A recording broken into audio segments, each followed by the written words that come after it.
This is Linda. An absolute legend of trading. She's a professional trader who has worked for several hedge funds and even started her own hedge fund in 2002. And did I mention she made all of her millions using one specific strategy? I underestimated you. Yeah, well, maybe next time you will estimate me. Well, I was interested in little Linda, and I wanted to find how she became so successful with her trading. So I did what I usually do and did some digging. I scavenged the internet for days trying to find the exact strategy she uses to make her millions. And let's just say, after hours of digging, I finally found it. She has a strategy called the anti-setup, and Linda uses the MACD as her main component for her trades. Now, I know what you're thinking. Oh, here we go again. Another MACD video. But Linda uses it in a way I've never seen it used ever before. See, Linda changed the default settings of it. She even took out the histogram completely. And she follows a bizarre rule set that completely changes the way you will look at the MACD. Forever.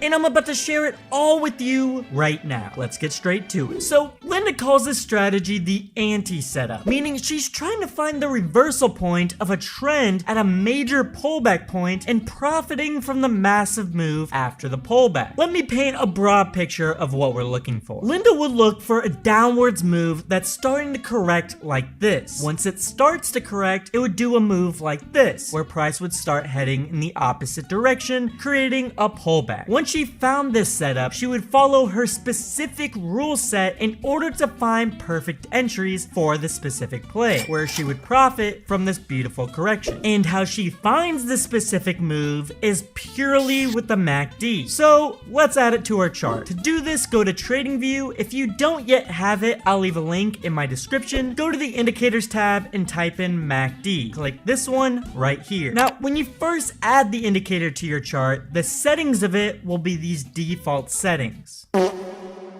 While doing my spying on Linda, I noticed she completely changed these numbers to best suit her strategy. So let's do the same. Go to the settings of the MACD. You're gonna change the fast length to 3, the slow length to 10, and the MACD length to 16. And then you're gonna wanna uncheck the histogram. You also wanna make sure the average type is set to simple. I'm also gonna change the colors of the lines for simplicity's sake. I'm gonna make the MACD line red and the signal line yellow. Our indicator is now set up and it's looking good.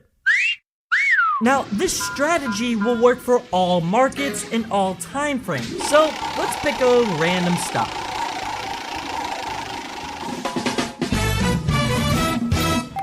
Okay, AMD it is. We'll use the 1 hour time frame for this example. So for these examples, we'll be looking for long trades. Now, like I was saying before, Linda uses the MACD in a way I've never seen used before. And she follows a very specific set of rules to find these setups. First rule is you need the MACD line to make a new high. So here on this chart, the MACD's previous high was right here. So in order for us to even consider this trade, the MACD line, the red line, must go above this level right here, just like this. That is step 1 complete. Step 2, we want the signal line, the yellow line, to move in the direction we are looking to trade. So in this example, we are looking for a long trade, so we want the signal line to be moving upwards just like it is here. That is step 2 complete. Step 3 is we want the MACD line to revert back to the signal line, and we want them both to be moving in the opposite direction. Since we are looking for pullback trades, this discrepancy in the lines is showing signs that the market is hesitant from this downwards move. Or in other words, there's a lot of buying power coming in, which is exactly what we're looking for when trying to find pullback trades like this one. So here, when the market is doing this pullback, both the MACD line and the signal line cross